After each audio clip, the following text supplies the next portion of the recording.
All right, and we are live here to chat about tonight's episode of Arrow.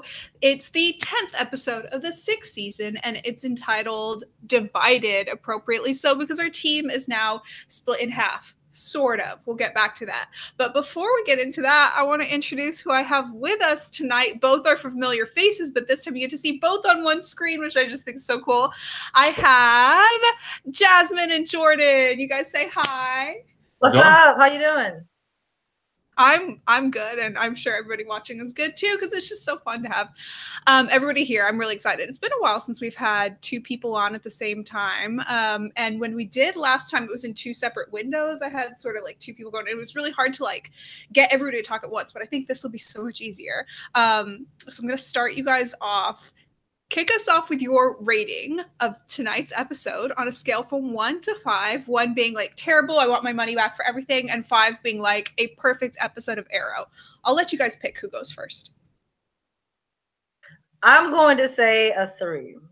Only because as much as I was exasperated by a lot of it, I did like some of it enough to give it somewhat of a rating. So I'm going to go for a 3 for me.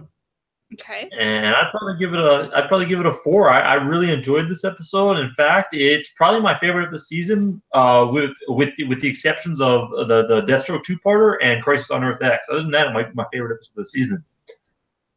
Okay, so we've got like some pretty medium reviews, and then we've got like a glowing review from Jordan. So I think it's going to be really interesting to get into our pros and cons for this. I'll give it my rating, which was like a 3.5.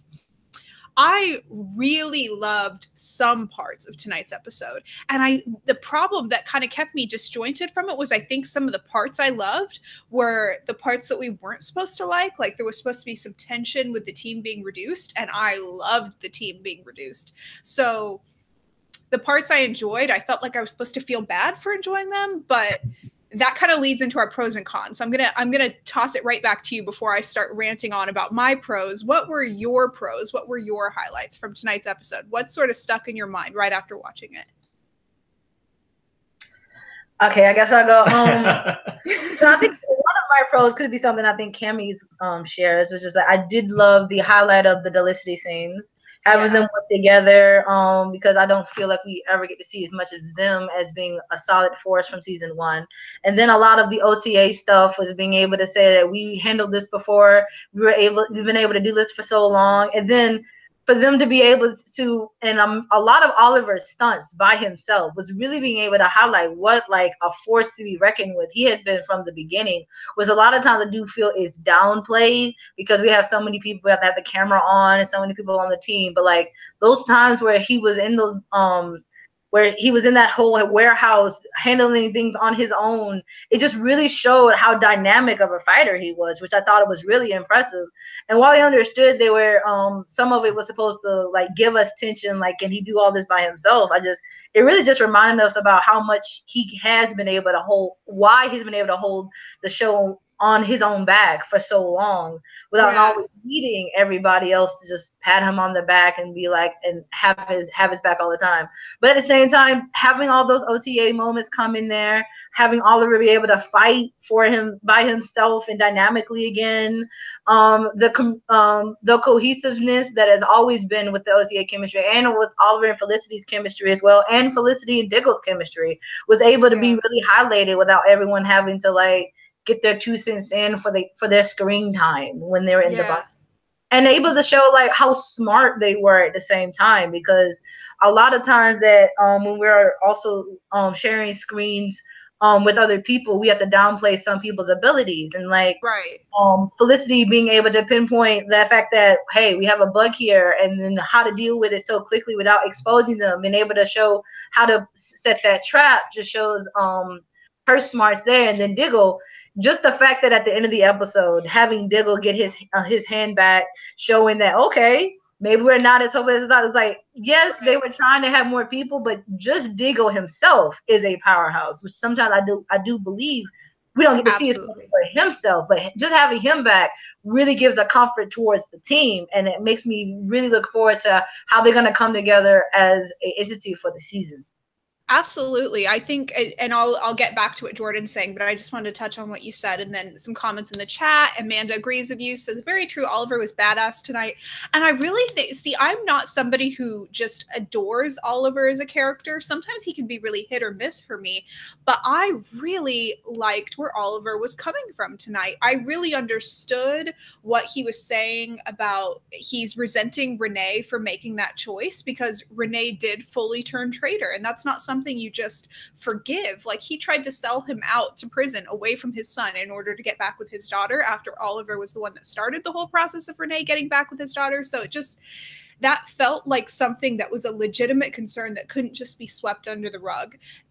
And Oliver voicing that made sense. Oliver being out in the field and being able to show, like, this is why this is supposed to be the title hero of the show. He can take on multiple people at once, and used to in earlier seasons, as I'm sure many of us remember. And then, of course, the highlight would be Diggle getting his hand back in the end, because that's something that leaves us excited to see the rest of this half of the season, because we're excited to see it in my favorite action hero out in the field in this show is actually Diggle, and getting to see him back out in the field again is just really exciting. So I thought that was a perfect end, especially in contrast to the newbie trio getting their own little like cave, which I was not super excited about.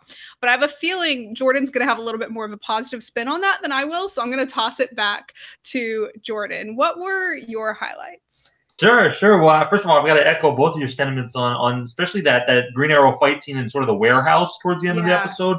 That was incredible, and it really gave me a lot of season 1 vibes when it was Green Arrow out in there at that point, the hood, out in the field, taking on a plethora of bad guys all at once. And obviously in this scene, he did eventually get overwhelmed, but I mean, just seeing him take on all those guys at once, it was a pretty incredible fight scene. I was really impressed with that.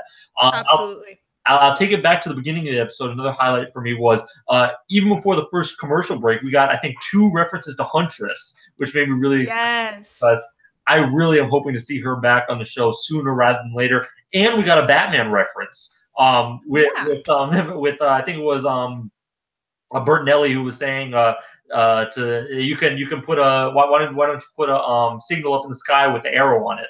And so I thought that was that was a really funny line. Made me smile. Another highlight of this episode for me, and this is something that's sort of been a recurring theme for me as a highlight over the course of the last few episodes, Thea back. Thea is one of my absolute favorite characters on the show. And she brings so much to the show. I missed her so much at the beginning of the season. Having her back, her scenes with Lance in this episode were great. I really loved all that stuff.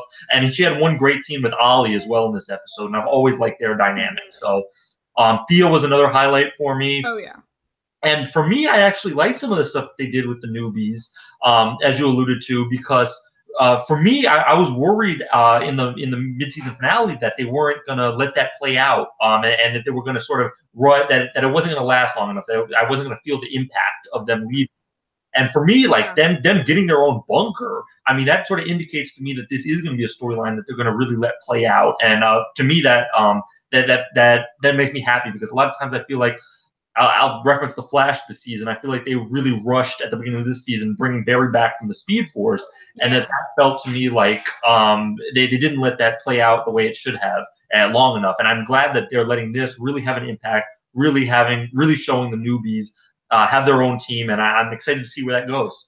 Yeah, I think I definitely get what you're saying about appreciating that they're not just rushing the newbies right back into the team of like, okay, everybody's going to say sorry and everybody's going to be friends again, because this wasn't just a matter of people not being good friends. This was a matter of somebody tried to sell them out to the FBI, and, you know, somebody is sort of kind of dating a guy who kind of tried to kill them several times. And Curtis, for whatever he's doing, he like once fed Felicity a GPS tracker without her permission, but then he's complaining about surveillance now, which is just really hypocritical. So there's a lot of fundamental things.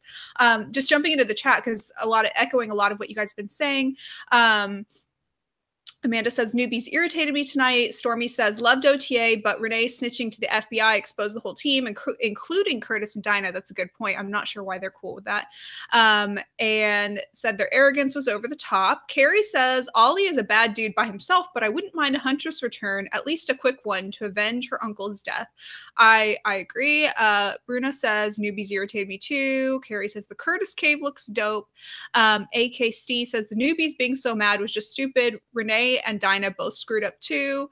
Yeah, just a lot of comments about the newbies being kind of hypocritical, and it just, for me, I don't mind this being dragged out if this is going to be dragged out in a way that, one, does not diminish the importance and power of the OTA team up and dynamic, because we have been so far now for 6 years been told that these are extremely strong fighters who are constantly training, who came into this already with a lot of, tactical knowledge and skills and all of this, and then just continue to develop them. So for us to have bought into that for six seasons, we have to believe that they are better than the newbies because they've had more experience. Now the newbies can come in, learn from them, bring in their own skills, and be an asset as well, assuming they don't turn traitor, which they already did.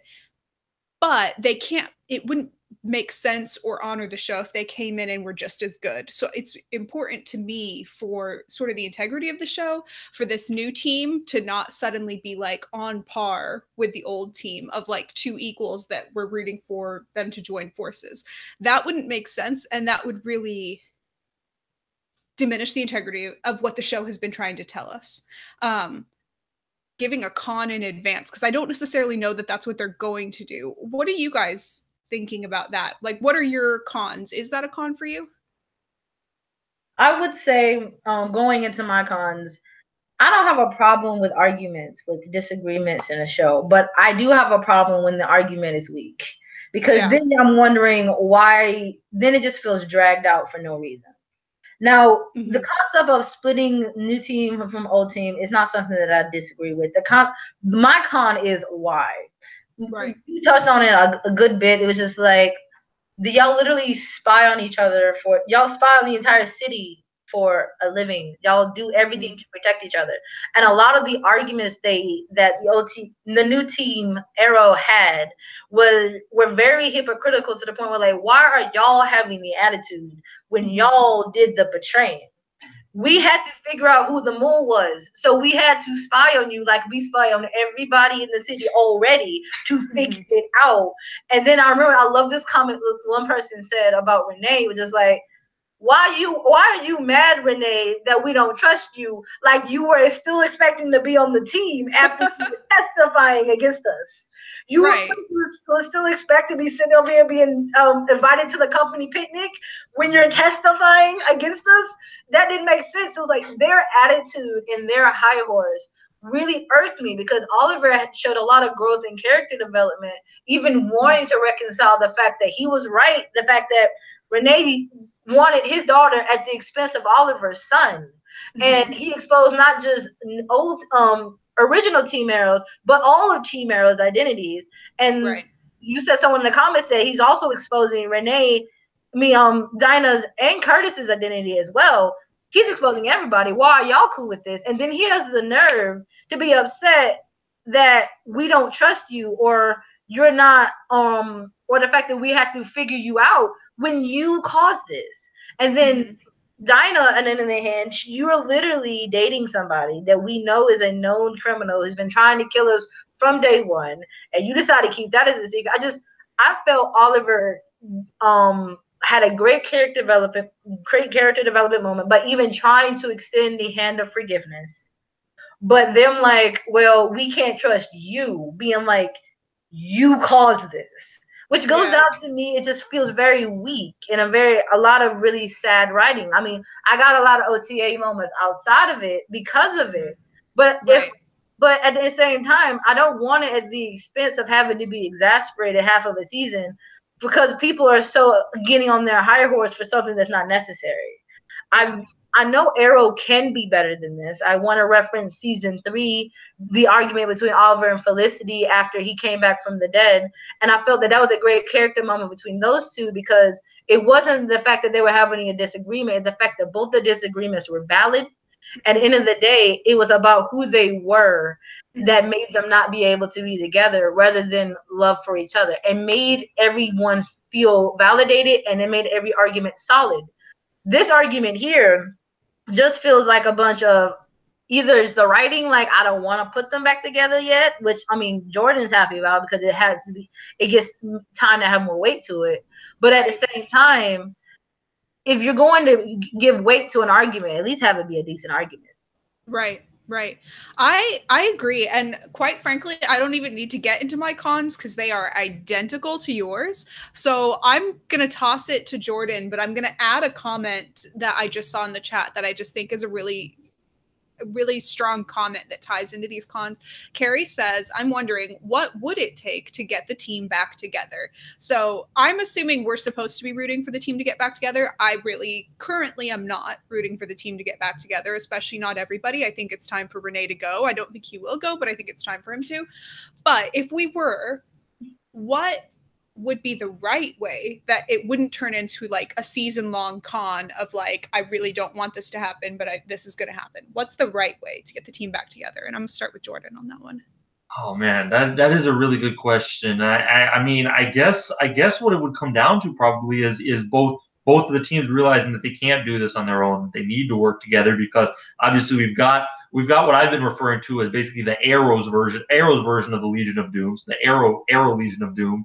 And they've got their team together. So I feel like Arrow is going to need team. We're going to need Team Arrow to come back together in order to confront this threat. I mean, Oliver started to see it in this episode. That's why he tried to get to put back together the divide in Team Arrow, because he realized, I can't do this alone. They've got their own team. I can't handle this on my own. So I'm guessing that maybe the newbies are also going to realize that. That would be my guess. But yeah, that's a really good question. I would say that if both Renee and Oliver's kid are both threatened simultaneously and they then need each other. Because we already know later on in the season, William is going to get threatened. It may even be next episode. They may put added security there, but we all know that family is a large part of this season's arc here. And so if there becomes something that both new Team Arrow and original Team Arrow simultaneously want, that they cannot get together, not because of skill, but because of dire circumstances, that may cushion them to be able to set aside some trust differences to work towards a common good. So that could. Yeah, just looking in the chat, I see Stormy has the theory it's going to take an injury on someone on the team. I think there was a bit of foreshadowing tonight on what approach they will take in getting the team back together when Bertinelli comes in and he says, the enemy of my enemy is my friend. And I think it's going to be the fact that they have a shared common enemy, and that's eventually going to tie into the fact that supposedly they have shared morals. They have the same moral stance, so they're going to have the same moral enemies, and that's going to bring them back together. I'm not currently convinced that these two trios do have the same morals, because while everybody has made mistakes, the two trios are making two very different kinds of mistakes in terms of the kind of morals that they're showing. But if they show perhaps some growth with new Team Arrow, where they start prioritizing, I don't know, not selling out your friends or not dating villains, like not intentionally dating villains. Everybody on Team Arrow's kind of dated a villain or like had some sketchy chemistry with a villain before, but like not on purpose. You know that going into the relationship though? Felicity pointed one of those instances out with Oliver this episode. That was hilarious. Right. Like I remember you get in bed in the Bertinellis again. Like I remember last time we did that, and that was a great moment. Yeah, I wouldn't mind Helena coming back. I know I saw that mentioned in the chat, and I know Jordan mentioned that as well. I would be totally fine with Helena coming back. I always thought it would be interesting to see Helena and Sarah date, but like I don't know. That's just me. Or like Helena could date Thea, and the two of them could run off into the sunset together instead of Roy. Like, do I ever get what I want? No, but I'm gonna speak it into existence anyways. All right. So that kind of, it already is bringing us to my question of what should happen next. I already gave my wish list, which won't happen. What's your wish list of what you would like to happen next? Perhaps more reasonable demands than mine. My demands would be, if you're going to have a reconciliation, which is looking the way it's going to be, I'm hoping, I hope if you reconcile it, it doesn't do it in a way that both makes them weak. I love Oliver's position of strength, of wanting in character development, wanting to bring him back. And with the newbies rejecting them, it makes me, I hope we don't end up with another whole apology from Oliver and old Team Arrow being like, oh, we're really, really sorry about this. Like, no, we apologized already. We did this. Y'all rejected us. So in a way of what you're saying of like, I don't want to diminish one just for the other to thrive. At the same time, I just want them to come in a place of strength and not feel like I have to grovel at your feet to come help me again because I can't see you. So I feel like going forward, I don't want to sacrifice the OTA dynamic, but if we're going to have them come together, I want the writing to improve. Because I mean, like the attitudes they had this episode was just so out of hand for what they did. Like, I just really got upset. I know at one point I was telling Jordan, like when Renee was like, I'm like, the way you're when he was getting mad at Felicity, it's like, I don't like the way you're talking to me. It's like, first of all, every time you refer to her is always with some sort of disrespectful nickname named Blondie that she's already told you to not call her. So you don't have any leg to stand on with disrespectfully talking to somebody. So I just feel like the new Team Arrow needs to understand that the old Team Arrow made the decisions they did because they are a unit. But it's not that you don't have your own skills, but the trust we have built over 6 seasons is unbreakable at this point. So, of course, we had to make these decisions cohesively. You can still come in and you can still be a good asset, but don't try to make yourself better than what you are. Don't diminish yourself. Have self-confidence, but don't try to think that you're never going to be a Diggle and Felicity. That's just not going to be happening. But you can be a wild dog. You can be a black canary. You can be a Mr. Terrific. But do that well and stop trying to throw your weight around like you the head dog in charge. Right. Especially, just piggybacking off what you said, and then we'll get to Jordan, your answer as well. You mentioned how Wild Dog was asking for a more respectful tone. It's like, how are you about to sit here and ask for a respectful tone when you just tried to send her husband to prison? You just sold him out, and he is standing in front of you and apologizing, and you want to ask his wife for a more respectful tone? Who do you think you are? That's why I can't get past this character. Like, he's got to go. I know they're going to like come around and try to bring him back on the team and pretend he's changed, pretend whatever. There's no way you can feed me the storyline that you fed me for Wild Dog and the dialogue you've been feeding me of him being disrespectful, annoying, rude, and eventually a traitor, and then tell me he's going to get a redemption arc. I've got half a dozen Arrow characters I would rather have a redemption arc than him. I would rather see Barry team up with Team Arrow than see Wild Dog continue working with them. That's how bad it is. And everybody knows I can't stand Barry. Okay, sorry, back to Jordan. No, it's all good. It's funny. I love Wild Dog, and he was a character I took a while to warm up to. But then from Spectre of the Gun on last season, once we got his origin, I came to really love that character and all his dynamics with Lance, especially. I really liked him as a character. But I mean, that's just me. In terms of what I'd like to see though going forward, one, I'll just say I want to see those Huntress nods paid off because I really do want to see her on the show again. I think that's something Guggenheim's talked about, maybe bringing her back, and I'd love to see her come back on the show at some point. Say one thing I don't want to see. You brought it up, William getting into some trouble again. We've had that 2 seasons in a row now, him getting kidnapped by the big bad. I really would prefer for them not to go back to that again for a 3rd season in a row. So that's just something there. And then here's something that's sort of just a general thing that I want. This season for me overall has felt like it's felt a little bit like a drop off from last season. It's been kind of disappointing to me the way the show's dropped off for me from last season. I think part of that's that they're suffering from the same thing the show suffered in season 3, not being able to live up to Deathstroke. I feel like this season they've had trouble living up to Prometheus, and that's understandable. But I want them to find some way to sort of live up to the suspense that I felt going in every episode last season, and I just haven't felt that this season quite as much as I'd like to. So, and obviously that's vague. I don't have a specific thing in terms of that, but I would like to get that feeling back again that I had last season. Yeah, I think one of the things that was about to get that for me was when they had the villains sort of more paired up with our heroes, because I was really excited to see Felicity do a Battle of the Minds sort of thing with Caden James. And right now they're sort of having Caden face off in a verbal only way against Oliver mostly, and it's just, and now he's got these T-spheres, and it's like, I just saw this a couple days ago on Agents of S.H.I.E.L.D. already. It's just anyways. But if they got every show has flying spheres now, like But if they just if they got more into the actual skills that these villains have that pair up with the skills that the heroes have, A, that's going to be a way to bring the team sort of together.